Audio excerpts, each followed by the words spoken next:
حضرت سلیمان علیہ السلام ایک مرتبہ کہیں پہ جا رہے تھے اپنے لشکروں کے ساتھ، جا رہے تھے تو جاتے جاتے دیکھا کہ چوٹیوں کی لمبی جماعت جا رہی ہے اور یہ چوٹی اعلان کرنے لگی، یہ چوٹی کی سردار، یا ایھا النمل ادخلوا مساکنکم، اے چوٹیوں تم دل میں داخل ہو جاؤ۔ سلیمان علیہ السلام کے لشکر آ رہے ہیں، وہ نہ جاننے کی وجہ سے لاشعور کی بنا پر وہ مسل دیے جاؤ گے، کچل دیے جاؤ گے۔ اسی لیے او چوٹیوں تم سب کے سب دل میں داخل ہو جاؤ۔ سلیمان علیہ السلام کو رب کائنات جہاں نبوت دیا وہاں بادشاہت بھی دیا، یادب پوری دنیا کا بادشاہ بنا دیا اور یہ پورے مخلوق کا بادشاہ بنا دیا، اور ہر جانوروں کے لہذا بولی سننے کا اور یہ بولی سمجھنے کا مادہ بھی عنایت فرمایا، یادب کوئی بھی چوٹی کوئی بات بولے سلیمان علیہ السلام سمجھ جائے، یادب کوئی جانور کوئی بات بولے سلیمان علیہ السلام سمجھ جائے۔ اور سلیمان علیہ السلام کے کان میں جب یہ آواز پہنچی تو سلیمان علیہ السلام قریب آئے، لہذا یہ چوٹی کی سردار کو کہنے لگے، اور چوٹی کی سردار، اور چوٹی کے بادشاہ، میں نے کان سے تیری آواز یہ سن چکا ہوں، لہذا تم تو ایک ایسی بات کیے ہو لہذا بڑے سے بڑے عقل مند بھی نہیں کر سکتے، اور چوٹی کی سردار میں تو سلیمان ہوں، لہذا میں بادشاہ ہوں اور میں نبی ہوں، اللہ پوری دنیا کا بادشاہ بنا دیا ہے، اور چوٹی مانگ لو جو چیز تمہیں مانگنا ہے۔ وہ چوٹی گانے لگی کہ اے سلیمان علیہ السلام، زیادہ نہیں، میں ایک بات آپ سے کہنے کے لیے چاہتا ہوں، آپ میری بات کو قبول کر لیجئے۔ کہا کہ مانو میں تو بادشاہ ہوں، میں تو نبی ہوں، لہذا تیری بات ضرور بھی ضرور قبول کی جائے گی۔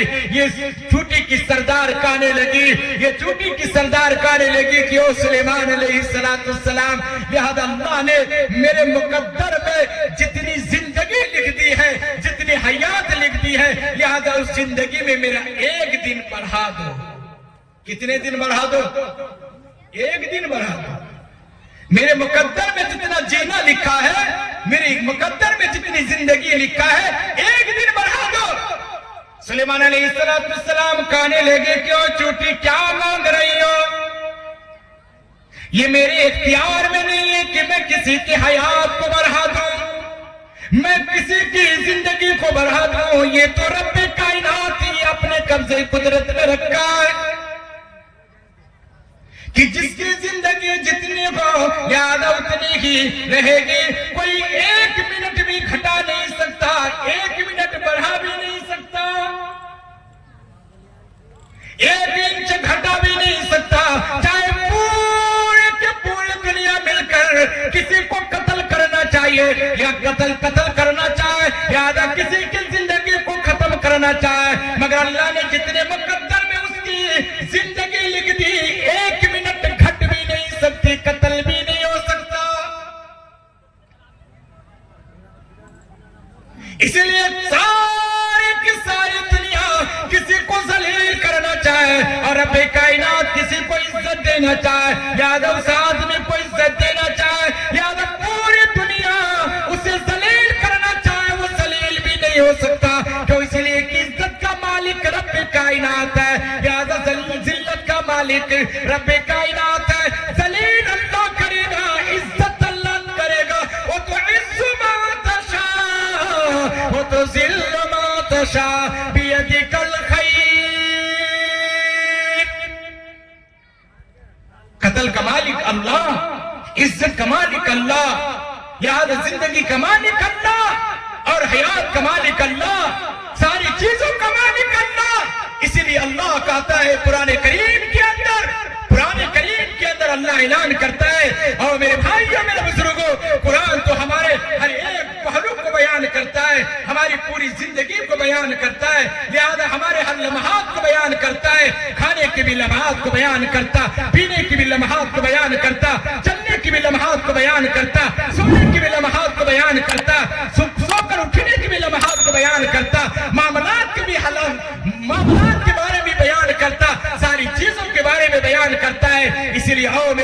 میرے بزرگوں میرا سونا بھی اللہ کے لیے، میرا جاگنا بھی اللہ کے لیے، میرا مرنا بھی اللہ کے لیے، میرا جینا بھی اللہ کے لیے، میری ساری کی ساری زندگی اللہ کے لیے۔ اسی لیے اللہ قرآن کریم کے اندر فرماتا ہے او میرے بندے، او میرے بندے،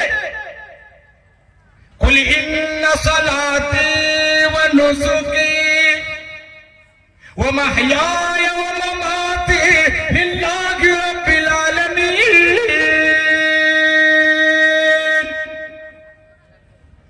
اللہ فرماتا ہے کہ میرا بندہ تیری ہر ایک کی چیز، ہر ایک لمحہ اللہ کے لیے ہو۔ جب انسان اللہ کے لیے کرے گا یقیناً اس کی ساری زندگی آسان ہوگی۔ اس لیے تو فرمایا کہ لوگوں تم قرآن پڑھو، تم تعلیم حاصل کرو، تم تعلیم حاصل کرو، پڑھو لکھو۔ تو قرآن کریم پڑھے گا، تو کتابیں پڑھے گا، تیرے ذہن بڑھے گا، اور پھر پوری دنیا کے اندر تیری بلندی ہوگی، اور تمہیں سماج کے اندر بھی عزتیں ملیں گی، اور پوری دنیا کے اندر بھی لہذا تیرا مقام ہوگا، اور تمہیں ترقی اگر ہوگی تو اسی تعلیم سے ہوگی۔ لہذا انسان تعلیم کے بغیر ترقی نہیں پا سکتا ہے۔ اور میرے بھائیوں، میرے بزرگوں، آج سارے لوگوں کی زبان کے اندر ہے کہ اللہ فلسطین کی حفاظت فرما، یا اللہ فلسطین کے مسلمانوں کی حفاظت فرما۔ لہذا ہر ایک مسلمان اس بات کو دعا کرتا ہے اور یہ سمجھتا ہے، لہذا فلسطین کے مسلمانوں کے لیے دعا کرنی چاہیے۔ او مسلمانوں، او مسلمانوں، جس اسرائیل سے اس کا مقابلہ ہے، لہذا آپ نے اس اسرائیل کا مطالعہ نہیں کیا۔ اور میرے بھائیوں، میرے بزرگوں، ارے یہودیوں کی کم تعداد میں، یہودیوں کی کم تعداد میں پوری دنیا کے اندر آج، پوری دنیا کے اندر آج یہ حکومت کر رہی ہے۔ کیوں؟ اسی لیے کہ اگر موبائل تلاش کرو تو اسی اسرائیل کا پروڈکٹ ہے، لہذا کوئی اور صابن استعمال کرو تو اسی اسرائیل کا پروڈکٹ ہے، لہذا کوئی اور سامان استعمال کرو، چاہے تم تیل استعمال کرو، چاہے وہ کوئی دنیا کی کوئی اور چیز استعمال کرو، لہذا وہ اسی کا ایجاد کیا ہوا، لہذا اسی کا بنایا ہوا۔ یہ آخر کیوں ہوا؟ یہ اس لیے ہوا کہ اپنے ملک کے اندر کوئی کھیل کا اڈا نہیں بنایا، کوئی میچ کا اڈا نہیں بنایا، کوئی فٹ بال کا اڈا نہیں بنایا، کوئی اور چیزوں کا اڈا نہیں بنایا۔ اس لیے میرے بھائیوں، میرے بزرگوں، ہندوستان میں آپ کا تلاش کریں، لہذا یہ کرکٹ کا آپ کو ٹیم مل جائے گا۔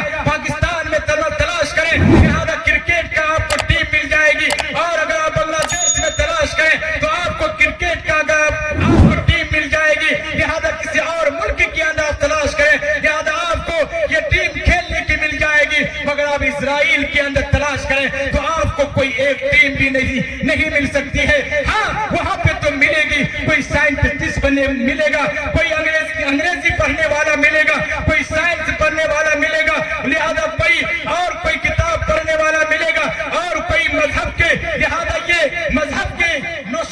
مذہب کے بارے میں جانکاری دینے والا ملے گا۔ میرے بھائیوں، میرے بزرگوں، لہذا انہوں نے تعلیم یافتہ بنا اور وہ تعلیم حاصل کیا۔ میرے بھائیوں، میرے بزرگوں، آج پوری دنیا کے اندر یہ حکومت کر رہی ہے۔ اور مسلمانوں، آج میرے بچے کے ہاتھ میں موبائل اور میرے بچے کے ہاتھ میں گانا سننے کے آلات ہے، لہذا میرے بچے چھوٹے سے ہی کمانے کے اندر، میرے بچے چھوٹے سے ہی کھیت کے اندر، لہذا اس قوم کے حالات کیا ہوں گے؟ لہذا اس قوم کے حالات کیا ہوں گے؟ اور مسلمانوں، غیر کے قوم ہی آج اپنے بچے کو پڑھاتا ہے، لہذا جہاں کہیں بھی غیر قوم کی اسکول ہوا کرتے ہیں وہ اسکول بھرا ہوا کرتا ہے، اور جہاں مسلمانوں کے کہیں مسلمان کے بستی میں تعلیم گاہ ہوا کرتے ہیں، لہذا وہ پورے خالی پڑے ہوئے رہتے ہیں۔ اے مسلمانوں، ارے جس قوم کو اللہ نے یہ تعلیم دیا تھا، اقرا بسم ربک الذی خلق، کہ تم پڑھو اللہ کے نام سے، پڑھنے کی تعلیم اللہ نے دیا کہ یہ قوم پڑھے گی تو یہ قوم پڑھے گی، یہ قوم پڑھے گی، یہ قوم ترقی یافتہ ہوگی، یہ قوم پڑھے گی، لہذا یہ قوم سمجھدار ہوگی، یہ قوم پڑھے گی تو شراب سے توبہ کرے گا، یہ قوم پڑھے گی یہ جوا سے توبہ کرے گا، یہ قوم پڑھے گی تو یہ ڈاکہ ڈالنے سے توبہ کرے گا، یہ قوم پڑھے گی تو زناکاری سے توبہ کرے گا، یہ قوم پڑھے گی تو بدمعاشی سے توبہ کرے گا، یہ قوم پڑھے گی، لہذا دنیا کے اندر بھی اجاگر ہوگا اور دنیا کے اندر بھی سربلندی ہوگا۔ مسلمانوں یاد رکھو، اگر یہ قوم اگر زندہ جاوید بننا چاہتی ہے تو اپنی اولاد کو پڑھانا ہوگا، اپنی اولاد کو سکھانا ہوگا۔ اس لیے فرمایا کہ اگر تیرے یہاں کوئی اولاد پیدا ہو تم اذان دو، اقامت کہو اور تحلیل کرو، عقیقہ کرو۔ 7 دن کے اندر عقیقہ، مگر عقیقہ کا بھوج نہیں کرے گا، یہ خصی ذبح کر کے یہ 7 دن کے اندر بھوج نہیں کرے گا، ختنہ کا بھوج کرے گا۔ کس کا؟ ختنہ کا بھوج کرے گا۔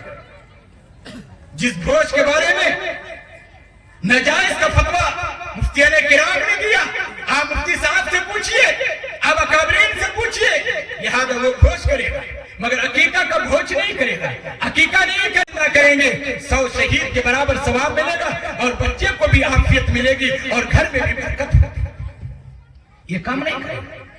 اور فرمایا کہ بچہ جب 3 برس کا ہو جائے، 4 برس کا ہو جائے، آپ اس کو تعلیم دیجیے، آپ اس کو قرآن کریم کی تعلیم سکھائیے، آپ اس کی زبان پہ اللہ اللہ کی بولی سکھائیے، آپ کلمہ سکھائیے، آپ کسی ادارے کے اندر ڈالیے، آپ کسی مدرسے کے اندر ڈالیے اور اپنے بچے کو قرآن کریم پڑھانے کی کوشش کیجیے۔ کیا بھائی پڑھائیں گے انشاءاللہ؟ کتنے لوگ پڑھائے گا؟ ہاتھ اٹھائے دیکھیں میرے بھائیوں، میرے بزرگوں۔ یہ زندہ جاوید انسان، یہ جناب حافظ جسیم الدین، قاری جسیم الدین صاحب، یہ مکھیا فیروز صاحب اور یہ ممبر مومن صاحب اور یہ جناب بھائی معصوم رضا عرف مسٹر صاحب اور یہ پورے بستی کے لوگ، یہ پورے سماج کے لوگ، میرے بھائیوں میرے بزرگوں، یہ پورے سماج کے لوگ مل کر کے جسیم الدین صاحب کو کہا کہ آپ ایک ادارہ قائم کیجئے تاکہ میرے نونہال بچے پڑھے اور میرے نونہال بچے پھلے اور یہاں قرآن کریم کی تعلیم ہو اور یہاں پہ سماج کا تعلیم ہو اور یہاں پہ ہمارے بچے پڑھے اور پھلے۔ لہذا اس کے لیے ایک ادارے کی بنیاد رکھنے کے لیے یہ اتنا بڑا جلسہ کرایا گیا۔ میرے بھائیوں میرے بزرگوں، جب اتنا بڑا جلسہ ہوا تو لوگوں کی تعداد میں نے دیکھا تو مجھے افسوس ہوا۔ اور میرے بھائیوں، کاش میرے دلوں کے اندر علم کی محبت ہوگی، مدرسوں کی محبت ہوتی، مساجد کی محبت ہوتی تو یہ پورے مجمع کھچا کھچ بھر جاتا اور آپ کہتے کہ قاری جسیم الدین، ارے آپ کے قدم پہ قدم ملانے کے لیے میں تیار ہوں، لہذا میں قدم پہ قدم ملاتا ہوں، آپ آگے بڑھیے، لہذا میرے قوم کے بچے کو تعلیم دیجئے، آپ میرے قوم کے بچے کو آپ قرآن کریم پڑھائیے، احادیث پڑھائیے تاکہ میرا بچہ دنیا کے اندر بھی کامیاب رہے، آخرت کے اندر بھی کامیاب رہے۔ اور میرے بھائیوں میرے بزرگوں، جو بچہ مدرسے کے اندر پڑھتا ہے، جو بچہ مدرسے کے اندر پڑھتا ہے، قسم خدا کی اس کی نسبت چاہے وہ پھٹا پرانا کپڑا ہو، چاہے وہ میلے پرانے کپڑے ہو، لہذا اس کی نسبت تو جناب محمد رسول اللہ صلی اللہ علیہ وسلم کی نسبت سے۔ آپ اس کے پھٹا پرانا کپڑا مت دیکھیے، آپ اس کے گندے اور میلے جسم مت دیکھیے، آپ دیکھیے کہ اس کی نسبت تو جناب رسول اللہ صلی اللہ علیہ وسلم سے ملتی ہے۔ لہذا وہ کام کرنے کے لیے جناب قاری جسیم الدین صاحب تیار ہیں۔ کیا آپ لوگ تیار ہیں؟ بولو بھائی، آپ لوگ تیار ہیں انشاءاللہ؟ کتنے لوگ تیار ہیں؟ ہاتھ اٹھائے دیکھیں۔ اس بھرے ملک کے اندر ایک شہادت کے طور پر دیکھیں کون ایسا مرد مجاہد آدمی ہے جو کہ اس کے بنیاد ڈالنے کے لیے زیادہ نہیں 5000 روپے کا کوئی ایسا تعاون پیش کرنے والا اور اس کے قدم پہ قدم ملانے والا کوئی ایک آدمی، کوئی اللہ کا ولی ایسا ہے جو کہ آپ یہ کہے کہ اے جسیم الدین، لہذا میں آپ کے قدم ملانے کو تیار ہوں، آپ بنیاد ڈالیے اور قیامت تک کے لیے میرے لیے ثواب کا ذریعہ بن جائے گا، میرے مرحومین کے لیے ثواب کا ذریعہ بن جائے گا۔ لہذا بنیاد میں ایسا کوئی دینے والا، کوئی 5000 روپیہ اپنے ماں کے نام پر سارے ثواب کے طور پر